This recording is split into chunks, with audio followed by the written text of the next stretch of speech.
I'm blue on blue. Oh. You're looking good. All right. Hello, everybody. Dominique and I are so excited to be with you. After Dominique was alone and then I was alone, we're back together. So it's been, almost a month since we Yeah. were on live together, Dominique. So Yeah. we're really excited to be here with you tonight. Have you guys started school yet, Dominique? It's next week. We started this week, so we're hanging in there. Hopefully everybody else is hanging in there too. There was 116 kids on my son's virtual PE this morning. So that was sensory overload. I was like, I need to leave the room. Wait, virtual PE? Like we couldn't take a break and just say, okay, go do something for 30 minutes? So we're virtual only. So they have the PE teacher like doing a PE, which I think she ended up like sharing the recording later today. And I sent a note and I was like, maybe she should just do a recording, and then everybody can do it, because even though she muted everybody, kids are unmuting and the screen is flashing and the noise is coming. So anyway, It was crazy. So to anyone who started school, no matter how your kids are going to school or if you're going back to work, hang in there. I know. We're all in crazy town together. So we're excited. Chaotic it was. We did virtual cheerleading over quarantine. Oh. Yeah, because my daughter does competitive cheer. So they were like, we're still having practice. And it's like 100 little girls on a screen. And I'm like, oh my God. So I definitely understand. Right. So we're excited to be here with you tonight. We're going to talk about breastfeeding, pumping, motherhood, parenthood, all the good things. I do have a couple things that I wanted to share. It's still National Breastfeeding Month, so we're still, in the swing of celebrating that, and that's really exciting. So continue to watch. We've got a lot of really exciting content coming out this fall. So just make sure that you are liking and you followed all of our social media profiles. We're on Facebook, Instagram, LinkedIn, YouTube, Pinterest, because following will give you notifications to see our content as soon as it pops up. So we have some really exciting things in the works that we're excited for you to see. You may have seen the sneak peek for our newest product, which is going to be launching a little bit later this month. So keep your eyes peeled for that. If you haven't yet, pop on that post and put in the comments what you think it might be. It's been fun to see everybody's ideas of what's coming. And on the product note, just don't forget that everybody who's watching tonight can get a free breastfeeding starter kit. And inside of the breastfeeding starter kit, you're going to get everything you need to use the Kiinde twist system. So you're going to get your pump adapter. This is the standard size adapter here, hooked to a Medela flange. We're compatible with most pumps on the market. If you're curious if yours is compatible, just comment or shoot us a message. We'll let you know. You're going to get a twist pouch to try. So you pump directly into this twist pouch. As soon as you're done pumping, you're just going to pop that pouch off. If you want to store it, you can put your twist cap on, store in the fridge, freezer, wherever you store your milk. And then when you're ready to feed, you just pop that twist pouch into the squeeze bottle and pop your nipple on top. This is one of our active latch nipples.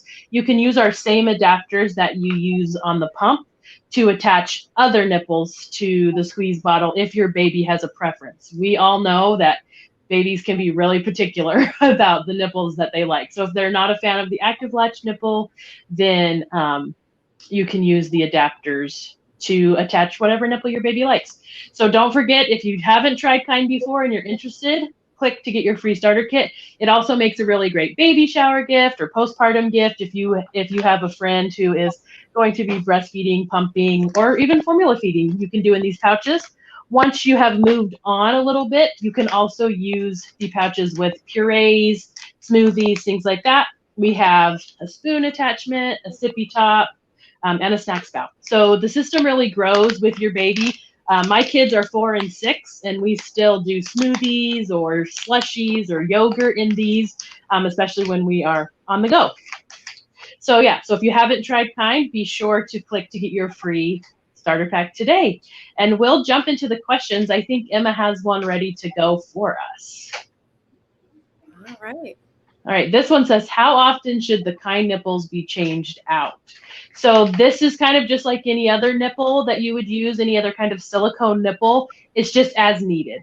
So pay attention to your nipples. If you start to see any tears or cracks, if the little hole in the top is starting to split, then it's usually time to replace your nipple. So that really is going to be dependent on how often you use it, how you're cleaning it, how if your baby is rough on it. I know I had one baby who liked to chew on nipples, and so we would always be replacing them. So just as needed, just watch the nipple and see how it does. And that's kind of the same for every nipple. Right. This question says, will pumping during the day and nursing at night have the same antibodies as it would if the baby that is for a baby, that is exclusively breastfeeding?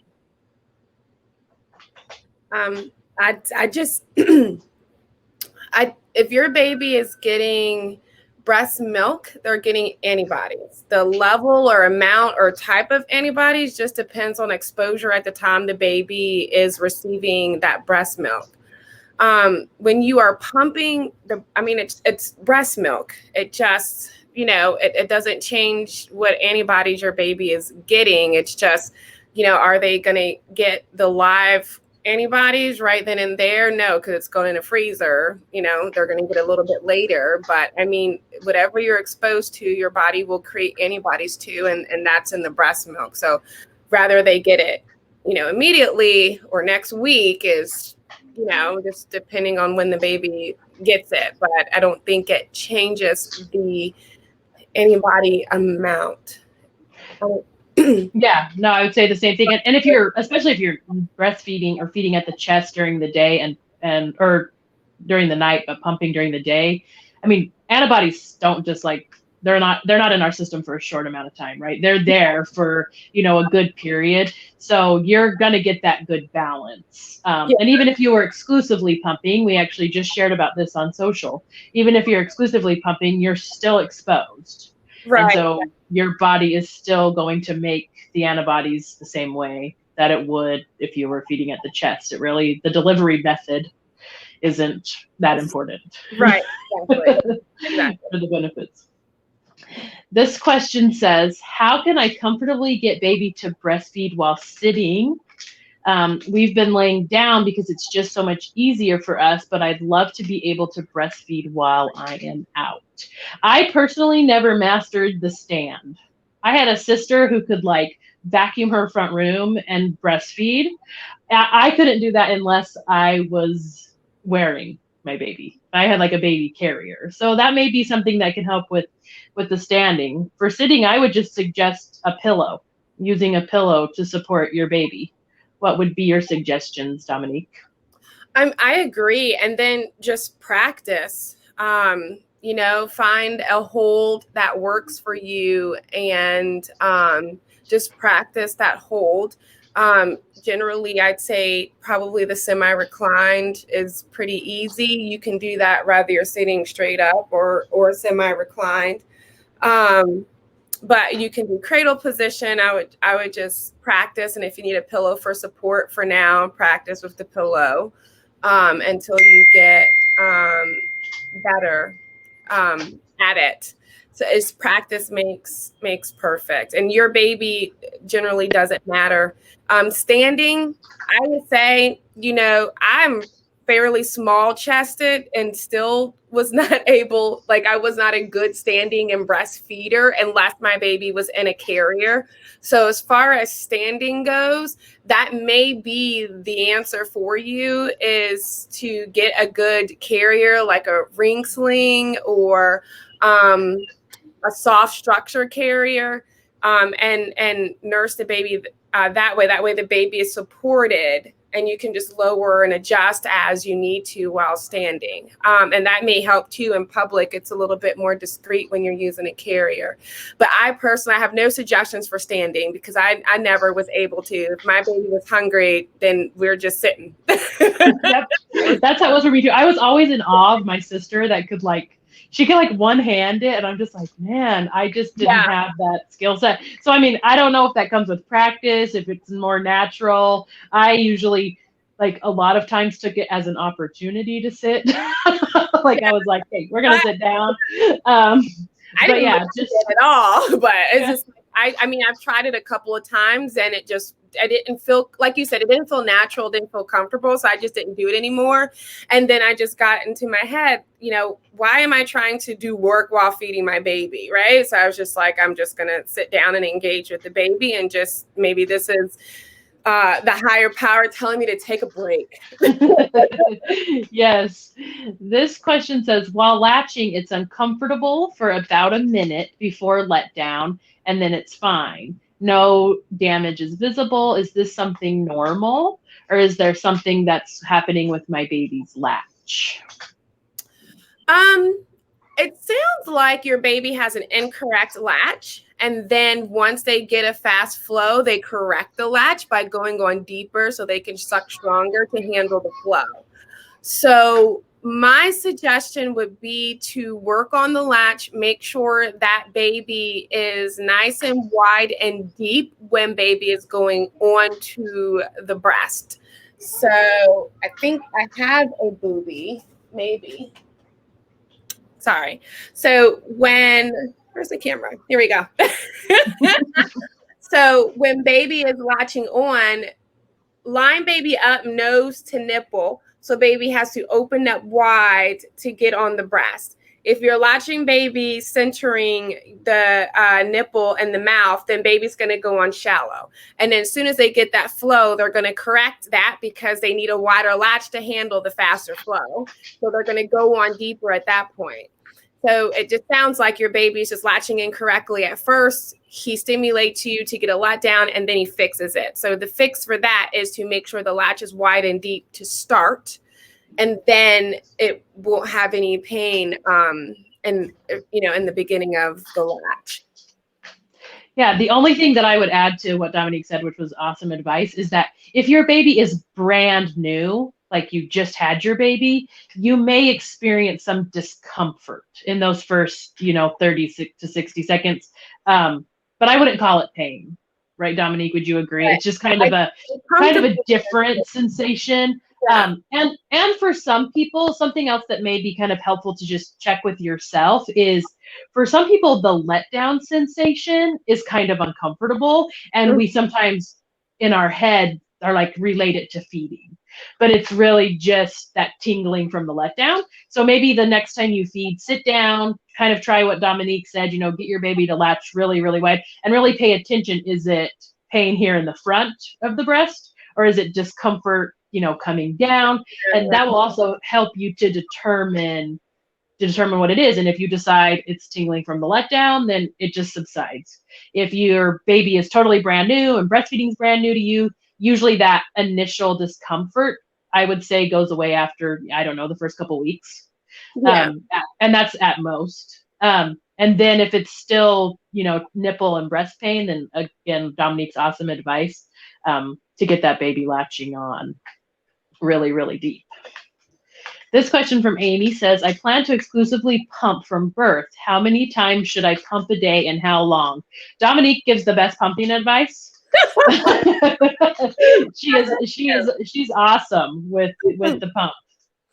I always tell my exclusive pumping moms to pump minimally 8 times a day. So that's every 3 hours. Essentially, you want to pump as the baby feeds, though, as you get further into your exclusive pumping career. So in the beginning, I always say every 3 hours, because you want to make sure your body is getting as much stimulation as possible, and to bring that full milk in. And then once your full milk is in, you can be what I call an ish pumper. So every 2 to 3 hours-ish, because that's how babies feed, right? Babies don't tend to follow that clock. And so if you're pumping around the same time the baby is feeding, that is a totally good plan too. But usually in the beginning, I'm like every 3 hours, get that regulated stimulation, and then you can kind of tailor it from there.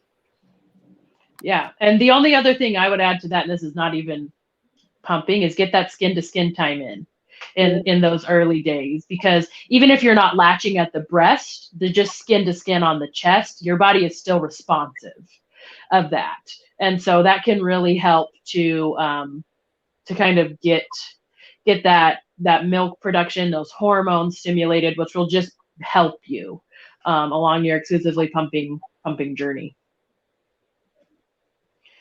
This question says, what is a good schedule for breastfeeding and returning to work? Would like the baby to only have a bottle while away. So I'm going to answer this and I'm going to answer this question, but I'm also going to tag on a little bit to it too, because we've had a bunch of pumping and kind of return to work kind of questions. So Emma, I'm sorry if this messes you up. I'm going to try to, Emma puts the questions up for us. She's our producer. So first of all, a good schedule for pumping, when you go back to work, you want to pump at least every 3 hours that you're separated from the baby. So typically an 8-hour day, that'll get you 3 times pumping. So it's like a mid-morning, a mid-afternoon, and then, lunchtime. And usually your employer can't dictate what you do on your lunch. So, you don't have to worry about that. It's that mid-morning and that mid-afternoon that you need to kind of make sure that your job is aware of. So that would be that would be my suggestion, is to make sure you're pumping at least every 3 hours, you're separated from the baby. And usually by the time you go back to work, your baby has a little bit of a routine on their own. So just kind of time your pump sessions based on the last time you nursed a baby. So me, for instance, I always nursed at drop off at the Montessori school. I would just get there early and I would nurse in their little nap situation or whatever. So then I wouldn't have to pump again for like 3 hours after that. And not everybody has that situation happening, but if you dropped your baby off at like 8, but you nursed baby at 7 a.m., then 3 hours from that, you should probably try to pump, and then again lunchtime, and then again a couple hours after that. And then of course you would also just nurse your baby like when you pick baby up. So there's no need to kind of, pump that feed when you've got your baby. You can feed your baby when you pick baby up once you get off work. So that I can't give you like specific time because I don't know what your work schedule looks like, but just try to pump at least 3 hours from the last time that you have nursed your baby. And then, so preparing for go back to work. So again, this is just my suggestion that I usually tell parents to work with. And this is coming from working with lots of mothers that have to return back to work sooner than 6 to 8 weeks. And so this works for them without any complications. And so I say what's good for the goose is good for the gander as well. So the mothers that I work with, I usually suggest them to exclusively breastfeed for the first 2 weeks. Learn how to breastfeed your baby, figure that out. If you do not have to pump, so if your baby's full-term, normal, healthy, latching fine, and you don't need to pump, exclusively breastfeed for the first 2 weeks. Figure out that latching situation, get a good handle on that. And then after that, I normally suggest pumping at least, 2 times a day. If you want to throw in a third, that's fine, but pumping at least 2 times a day for storage for going back to work. And if you're pumping twice a day, every day up until you go back to work, then you should, as long as there's no problems, you should have a full enough stash for return to work. And remember, the goal is not to fill your freezers and your refrigerator with milk. The goal is to have enough milk for your first day of work, because when you go to work, you will replace what the baby used while you're pumping at work. So I've had more moms than not be able to have what they need for the first day, plus maybe a little bit more, pumping after the baby nurses at least 2 or 3 times a day, starting at that 2-week mark.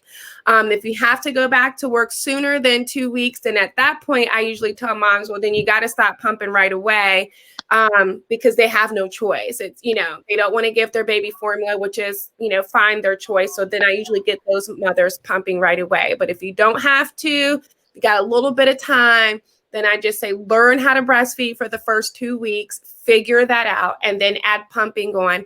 And then somewhere in the 4 to 6 week range, depending on how long your maternity leave is, introduce a bottle at that time. That's a good kind of sweet spot to intro a bottle so that the baby doesn't get too used to breastfeeding, not used to breastfeeding, but to set in their ways. They're not adult babies, as I call them, and they're set in their ways and they like what they like and they don't like nothing new. They don't like change. But, somewhere 4-week period is a good sweet spot for change where they are more adaptive to it. And it also gives you some time. If your baby is not adaptive, you can work on it. Yep. So that is my advice sorry, Vanessa, for the long-winded answer, but go back to work and preparing to go back to work. Mm-hmm. And that's awesome. No, you're fine. That's awesome advice. And the only thing I would add, just to something that Dominique had said, was that the law on your side. So if you think that your work is going to give you a hard time about that mid-morning and mid-afternoon pump or whenever it is, you don't need to ask your work, can I pump? You need to tell them, I need to pump at 10-ish and 3-ish or whatever, that time is.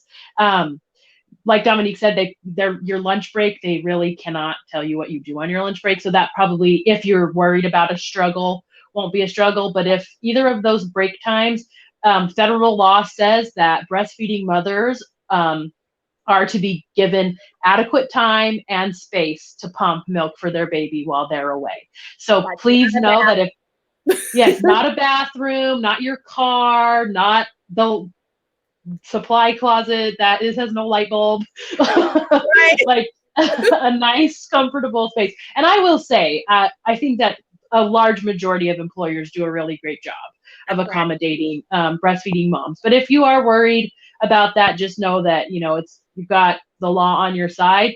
And if you need a little bit more oomph or encouragement, send us an email to lc@kiinde.com and our team can get you local resources. Yeah. If you feel like you're going to have to show some kind of documentation or something like that you have to, be able to pump at work. I know for me, not only knowing about the breast milk storage and how to pump and stuff like that was important, but also what was it going to look like during my day, was really important. So you have that protection on your side. That's right. And if you want to look it up, the Affordable Care Act is the law that enables this to happen. And you can go to the CDC's website, I believe, or womenshealth.gov, or you can Google break time for nursing mothers, and it will come up and explain the law, and you can forward that to HR and your supervisor why they have to allow that time. Yes. And if you do the break time for nursing mothers, I think it even lays it out by state. So you can see here, I'm in Illinois, and our state law is actually more protective than federal law. So it supersedes. So you can kind of see all that things. It's a really great resource. So this question says, what do you do if you suffer from vasospasms? So this one's really tricky. And I would suggest, Jolene, if you are able to, you might want to meet with a lactation consultant in person, because depending on the severity of the vasospasms will determine what kind of treatment you will be given. There are different things to, better latching and positioning positions, all the way up to medication that you can take. And so it's hard to guide you over the internet, or at least it is for me. I'd have to see what your latching looks like, and I'd have to see the severity of your vasospasms in order to say, hey, I think you should go this route. And there's actually, I forget what the hierarchy or the algorithm is called, but there's even an algorithm that I use to help me determine what process you're going to need or, you know, to help soothe this. So I would say, you know, I would recommend if there's a lactation consultant in your area that are seeing parents impatient, I would reach out to them, let them know that you're having vasospasms so that they can help you better and kind of let you know what they feel like would be the best course of action for the severity of your vasospasms, if that makes sense. Yeah, totally. I think, that's one of those like things that we're still learning so much about, what causes them and things like that. And sometimes we think that it's that and it's really something else. And so an assessment helps to kind of clear the mud as far as that goes. And you can see what this question says. I'm struggling with my milk supply. I'm 6 weeks postpartum and can't get my baby full. 6 weeks postpartum that's a tough time. We know that at 6 weeks postpartum, a huge developmental shift is happening. Babies are waking up a little bit more. You're starting to see these patterns of sleep, awake, eat, sleep, as opposed to just sleep, eat, sleep, eat, sleep, eat. And every time that there's a developmental leap, usually there's a corresponding growth spurt. And a growth spurt doesn't necessarily mean that your baby is growing in length or weight, but that their brain is developing, and their brain, some of those fats that are in breast milk that are so important for brain development, their body is like, I need it, give it to me, give it to me. And so sometimes at 6 weeks, we feel like our baby can't get full, we can't soothe our baby, and it's just some natural stuff happening. So first, just be reassured that cluster feeding, which is when your baby wants to feed and then take a break and feed and take a break and feed and take a break for hours at a time, is expected. We expect that at 6 weeks. We expect a 6-week-old to wake up frequently during the night. We expect a 6-week-old to want to be with his mom or her mom most of the time. So all of those behaviors, I just want to reassure you that they are normal. Dominique, do you want to talk a little bit more about what's happening with milk supply around 6 weeks? Yep. So it's normal for, again, like Erin said, the cluster feeding and everything, and your milk supply should be kind of boosting in response to it. So again, the clustering, the wanting to nurse, the wanting to be held and be next to mom is all super duper normal. But, I always say, if you are nervous, reach out to your local lactation professional, and get a feed assessment done and kind of see where you stand as far as your milk supply goes, or not your milk supply, but the milk transfer, because your supply could be fine and baby just not transferring a lot. They'll do like an oral assessment. They'll do a feed assessment. They'll get your history and everything like that, just to kind of get some reassurance. So, again, it's normal for a baby to feed frequently. 6 months is a good developmental leap and a growth spurt. But again, reach out if you are not sure. I'd rather you see a lactation consultant and everything is fine than sit and worry. Yes. Yeah. The support and reassurance from seeing a professional can be so invaluable. And like Dominique said, they'll watch you feed your baby. They can watch you pump. They can see some of your baby's behavior. I mean, an appointment with a lactation professional is not just 5 minutes in and out, right? They're going to see how you interact with your baby. They're going to see some of your baby's behavior. They see babies a lot, so they may even be able to help you pinpoint, like, hey, this is what I might think this behavior is, as opposed to a feeding issue. Because when we're with our baby all the time, we just want them to be happy and comfortable and loved. And so sometimes that outsider perspective is just like, hey, you know what, it feels way more stressful than it is, right? What your baby's doing is normal. They can watch you pump and say, hey, that's really great pump output, even if you feel like, oh my gosh, it's not enough. So if you don't have a lactation professional in your area, you can email us at lc@kiinde.com, and Dominique will answer your email. If she can't help you over email, she can usually connect you with some resources. I know in my area, and Dominique had mentioned this to me earlier, a lot are doing virtual consults. And so you can't necessarily get a feeding assessment in a virtual consult, nothing, right? You can at least talk to somebody, get some questions answered. They can see, some behaviors and things like that. So don't be afraid to reach out, even if you don't think you can see someone in person. And I will say, when I see in-person consults, they're usually about 2 hours long.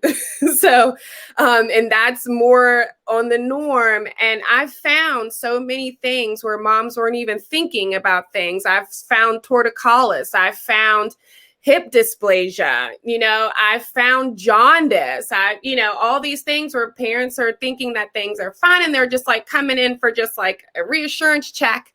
And I've seen some things where it's like, oh, let's get this fixed, and then maybe they'll fix that, So it's very beneficial to see somebody in person. And I've caught some things too, even virtual, even without doing like a transfer, just seeing baby's behavior on the screen. I'm like, maybe we should go this route. And it's helped significantly. So like Erin said, again, these behaviors can be normal to want to nurse all the time. But if you are, still feeling uneasy, reach out. And again, you can email me, elsie@kiinde.com, and I can either send you resources or I'll try my best to help you out, via email. Yeah, there's, us, we will stand a lactation professional all day long. Right.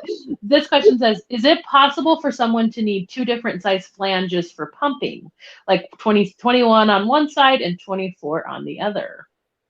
Yes, those boobs are sisters. They're not twins. So we all know just from puberty, those boobs, they don't grow in the same. They're not symmetrical. They're going to do things their own way. So, it's super normal to need one size flange on one side. I've helped moms who have like an everted nipple and a flat nipple, an everted nipple and an inverted nipple, so they just think of your breast as one. You have two friends, 2 sisters on your chest. They're not the same. They're not going to produce the same, and they most likely will not look the same. So very normal and very good to pick up that you're going to need one size different on the others, because you know what? Your pump only comes with one size for both. Yep. And also very normal is for your size to change throughout your journey, right? So when you're first breastfeeding and you're more engorged or swollen, you may need one size. And as your baby gets older, you get some elasticity in the nipple, or you start to soften up a little bit. You may need a different size. So never underestimate the power of remeasuring for a flange size, because it can really make all the difference with the pump. So I think Emma will do two more questions, and then we'll draw our winner for our. The time always just flies. We just have such great questions. I know. It's so sad. This question says, my baby latches really well on one side and not so great on the other side. Any tips on helping him get a better latch on the other side? Yes, cut that boob off and move it to on the side that the baby likes. No, I'm kidding. I would say look at the position that you are putting the baby in when they're nursing on the side that they like, and kind of keep them in that same position when moving them to the other breast. For example, if you are doing a cradle position on one side, slide that baby over into football on the other side so that they're in that same position laying on the same side. And that may be where the discomfort is. Sometimes when they are born, we see those diagrams and they're laying perfectly, in the utero like this with their head down. But that's not usually the case. Sometimes they're in there like this and like that, and they get little crooks in their neck. And when they're born, we do a lot of tugging and pulling when they come out. And so they get little crooks in their neck, and sometimes laying on one side hurts. And so then they like, I'm hungry, I want that boob, but this position ain't working for me. So kind of mimic that same positioning. on the other side. And that's usually the helper. And then I would say, if that works, you may want to take your baby to go see a chiropractor or somebody that does craniosacral massage on newborns, because that's a good sign there that they're kind of tight on one side. Mm-hmm. Yeah, that would be, I would say, same suggestion. The other thing I would say, going back to the last question, is that we do have, differences in our anatomy. And so as a position change, you may need more support. You may need to kind of sandwich or lift up the one side for your baby. You may need to try a nipple thing on one side. Maybe on one side they do really awesome and they just can pop themselves right on, and the other side they need a little bit of more direction. So try some different things.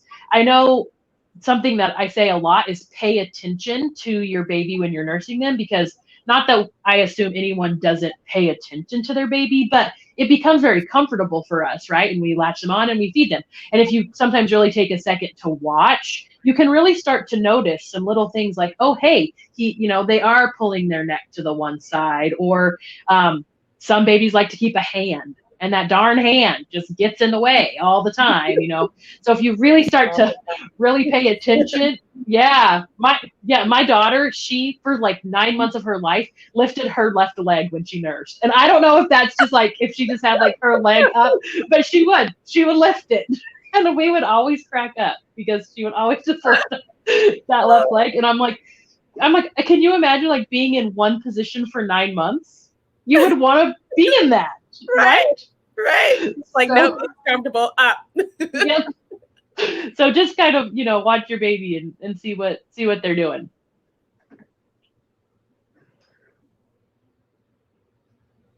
I'm going to pop one last question up for us, and then we'll pull this giveaway for our Twist gift set. This question says, I'm wondering how you can tell if your milk is high lipase and what that means for the baby. That's a good question. I don't know if we've before. No, I don't think we had a lipase question before. So I would say, and you can email me at elsie@kiinde.com, and I can send you a link that kind of describes this a little bit better. But when milk is high in lipase, it has a distinct smell, kind of like metallic-y, not like spoiled milk, because that has a different smell, but high lipase, like soap or metal is the best way I can describe it smelling. And it kind of has a soapy taste to it. I've heard so many parents say it smells like spit up. And I know that sounds so gross, but I hear that all the time. Because it's not like sour milk, right? It's a different, it's that real metallic-y. It's different. Yeah. That's what gets, because most of this. And they'll say breast milk smells like spit up. Yeah. So it's like, but when I have had a mom bring some milk to me, I like soap or metallic is the smell that I would give it. But usually it doesn't mean anything for the baby, because if you think about it, your baby is getting this milk from you and they're drinking it just fine and they're living their best life. It just gets that kind of smell after the refrigeration or the freezing process. So and really it's just, some babies are okay. They don't mind the taste. They'll just do it and be okay. But some babies don't like that new taste. And so you can shock the milk before you freeze it. There's a whole process. Again, just email me and I can go through that process with you and send you some information. But yeah, so if you take your milk out of the freezer or the fridge and you thaw it or whatever, and it smells kind of soapy or metallic-y or something like that, then it can be, first make sure you stored it correctly. And then it can be, high lipase, and there's a way to kind of prevent that moving forward. Yeah. And like you said, some babies, I happen to have high lipase with my first, and he could have cared less. If I wouldn't have noticed it when I was younger, he drank it just fine. So, some babies, like said, there's some different techniques that use, but overall it bothers us more than it bothers them. Like so many things in the baby sphere, we are bothered more than they are bothered. All right. Well, it's been so awesome chatting with you guys tonight. As always, we love having these chats. The winner of our gift set is Kristen Knorr. So that's Yay! Knorr. So Kristen, congratulations. Send us an email to support@kiinde.com, or you can send us a message here on Facebook, and we will make sure that you get your gift set. As always, I just want to remind everybody about our Facebook group, Kind Community. That is our LC-led peer support group. So Dominique and Lauren, who is another member of our lactation team, do a really awesome job of moderating that group. Our whole lactation team is in there. We're there to answer your questions, but it's parents just like you in there, and they're helping each other and supporting each other, and really awesome conversations happen in there. It's drama free. We're up to almost 6,000 members in that group. So yes, it is just growing. Drama free. Yes, it is growing. So you can just search Kind Community with 2 Ks. So Kind and the Community with a K, or click the link here. And that will take you to the group. We also have a group for your support people if they're looking for a group called Kind Companions. Same kind of a thing. Our team is in there answering any kind of questions, concerns, things like that. So if you're looking for a community, then that's where it's at. And otherwise, we just want to remind you that, as always, you're doing an awesome job. You're killing the mother and parenthood game. And we'll look forward to talking to you next time. That's right. Oh, and keep your questions coming. We'll answer your comments, even if we didn't get to them during this live. So yes. And if you don't feel comfortable commenting, send an email, lc@kind.com, and Dominique will That's right. take good care of you. All right. Well, we'll see you next time.